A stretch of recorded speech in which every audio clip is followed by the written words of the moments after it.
जाना, क्या आप मंडी में अनाज बेचने का काम करना तो वहां पर एक हराजी और बोली के आधार पे आपको भाव मिलेगा, आपको अच्छा सा भाव मिलेगा। लेकिन ये मार्केट में रोड पे जब बेचते हैं ना, उनको कभी अनाज मत देना।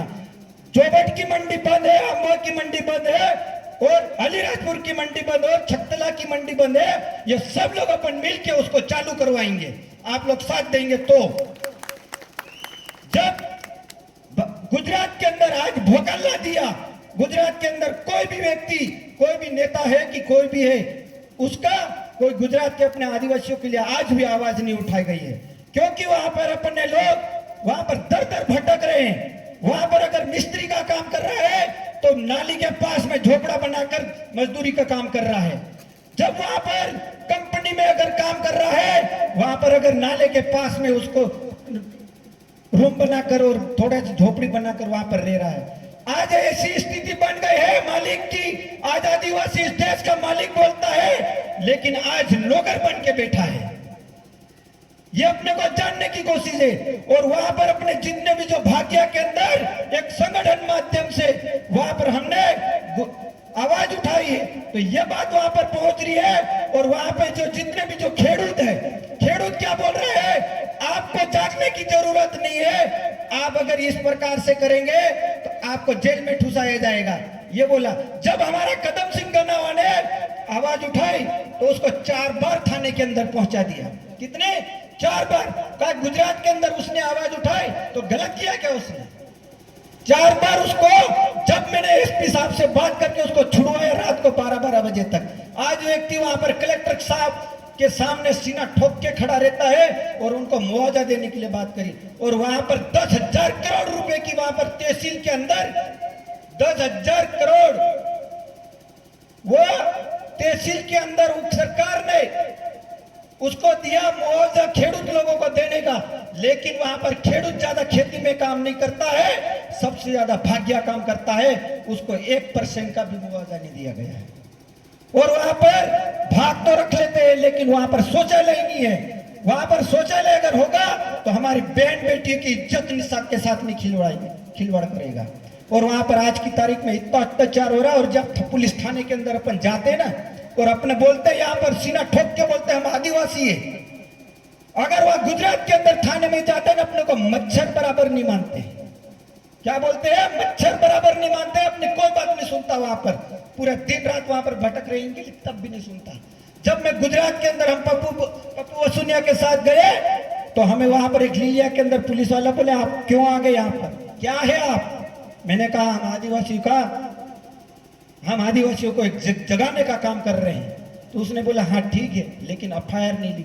हम वहां पर गेट के सामने बैठे तो उसको हमारी बहन को न्याय दिलवाया। वहां पर पाटीदार जबरदस्ती अपने बहन बेटियों के साथ खिलवाड़ किया जा रहा है। और अभी एक आज की बात बता रहा हूं, वहां पर एक व्यक्ति के, अब हमारे बहन बेटी के साथ ऐसा हुआ, आज नाबालिग लड़की को अमरेली जिले के अंदर उसको बलात्कार कर दिया और वहां पर अभी सुन नहीं रहा। उसके लिए हम यहां से 7 तारीख को निकलेंगे और गुजरात में 8 तारीख तक रहेंगे। 7 तारीख से निकलेंगे और 8 दिन तक वहां पर गुजरात में रहेंगे। और वह कलेक्टर से गुजारिश करेंगे, हमारी जितनी भी जो समस्या है आपको सुनना पड़ेगी। अगर वरना हमारे लोगों को अगर आप अत्याचार से जूझ रहे हैं तो हम आपको आने वाले समय में सिस्टम से आपको झुका के रखेंगे।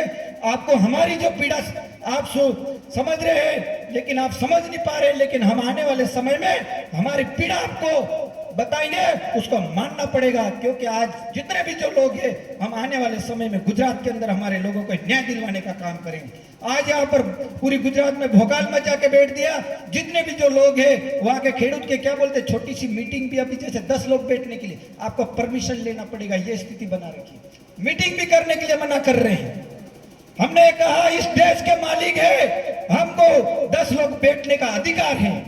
अरे अगर हमारे को 10 लोग हमारे आदिवासियों को जगाने का काम कर रहे हैं तो आपको अधिकार नहीं है बोले, क्योंकि वहां पर अपने ये समस्या बढ़ रही है। अगर इस प्रकार से आदिवासी समाज भाग्य जाग जाएगा तो वहां पर हमारे जो लोग हैं, अगर जाग गया, पढ़ लिख गया और इसके बाद वहां पर कोई अपना व्यक्ति नहीं जाएगा, और जाएगा तो उसके सामने सीना ठोक के बोलेगा हम लिखित में भाग रखेंगे। अगर लिखित में देंगे तो उनको टेंशन ये घुस गया, अगर इन लोगों का हमने आधार कार्ड तो ले लिया, थाने के अंदर वहां पर पहुंचा दिया, तो वो बोलते हैं क्या बोले, अगर इनका आधार कार्ड हमने ले रखा है, लेकिन अगर अपना आधार कार्ड अगर ये लोग ले लेंगे, हमने बोला हमारा आधार कार्ड हमारे भाग्य का आप आदिवासियों को ले रहे हैं, लेकिन आप जो सेठ है, जो अगर खेडूत है, उसका भी आधार कार्ड अपने पास होना चाहिए अपने पंचायत के अंदर। अगर अपने साथ अगर कोई गलत होता है, अगर किसी को सही हिसाब नहीं देता है, तो यहाँ का जो सरपंच प्रतिनिधि है, जो आप वहां पर आपको वोट देकर आपको जिताया है, तो आपको उसके लिए आवाज उठाना पड़ेगी।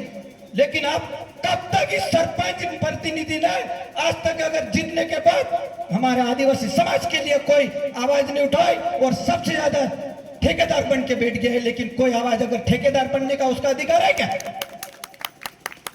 भले बुरा लगे, लेकिन मेरा दर्द है समाज के लिए, इसलिए मैंने बोला हूं। लेकिन अगर दूसरे व्यक्ति को अगर काम करने के लिए देंगे, उसको अगर क्या मिलेगा, उसको थोड़ा रोजगार मिल जाएगा। लेकिन ये तो खुद अगर ठेकेदारी का काम करने चालू कर दिया, आपको जिताया है तो हमारी समस्या को देखकर आपको जिताया, हमारी आवाज उठाएंगे, ये करके आपको उठाया गया है। जोहार, जिंदाबाद, जय भील प्रदेश।